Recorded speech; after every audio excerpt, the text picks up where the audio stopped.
Ilang oras na lang ay magsisimula na ang makasaysayang keynote speech ni Pangulong Ferdinand R. Marcos Jr. sa Shangri-La Dialogue 2024 sa Singapore. Dito inaasang ilalatag ng Pangulo ang posisyon ng Pilipinas kaugnay sa mga paraan para maprotektahan ang ating teritoryo, lalo na sa West Philippine Sea. Bukod naman dito, nakapulong na rin ni President Marcos Jr. kanina ang Pangulo at Prime Minister ng Singapore at maging ang punong ministro ng Lithuania. Ang detalye sa ulat ni Kenneth Pasyente. Naging abala si Pangulong Ferdinand R. Marcos Jr. bago pa man ang kanyang inaabangang keynote address sa International Institute for Strategic Studies o IISS Shangri-La Dialogue 2024.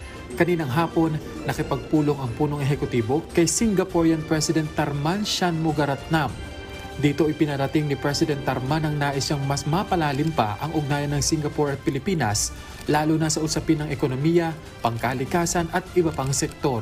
Ipinarating din ni Tharman na inaabangan din niya ang kanyang state visit sa Pilipinas bilang bahagi ng pagpapalakas ng ugnayan ng Pilipinas at Singapore. Sinundan niya ng bilateral meeting kasama naman si Singaporean Prime Minister Lawrence Wong. Paraan ito ng kasalukuyang administrasyon upang hindi matigil ang diplomatic relations ng dalawang bansa kahit pabago na ang mga pinuno nito. Nakipagpulong din ang Pangulo kay Singapore incoming Senior Minister Lee Hsien Loong. Alas 6 ang naging bilateral meeting ng Pangulo kay Republic of Lithuania Prime Minister Ingrida Šimonytė. Alas 8 ng gabi mamaya, haharap naman si Pangulong Ferdinand R. Marcos Jr.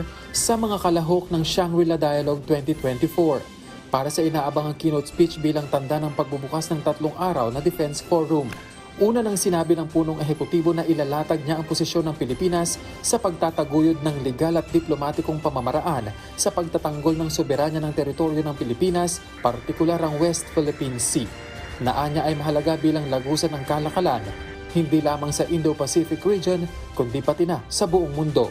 Sa pahayag ni Defense Secretary Gilberto Teodoro, iginiit niya ang kahalagahan ng naturang forum upang mapag-usapan ang iba't ibang issue at hamon.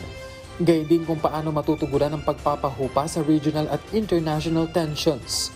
Itutulak din ang kalihim sa mga pagpupulong nito ang mga hangarin na target ng Marcos administration kaugnay sa posisyon nito sa usapin ng seguridad at depensa.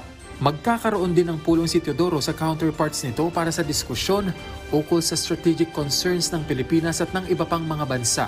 Bagaman inaasahang bibigyang bigat ng Pangulo ang posisyon ng bansa kaugnay ng WPS sa naturang forum, una nang sinabi ni Philippine Ambassador to Singapore Medardo Macaraig na hindi naman ang mga nakalipas na insidente sa WPS ang naging pangunahing dahilan ng pag-imbita sa Pangulo para maging bahagi ng IISS.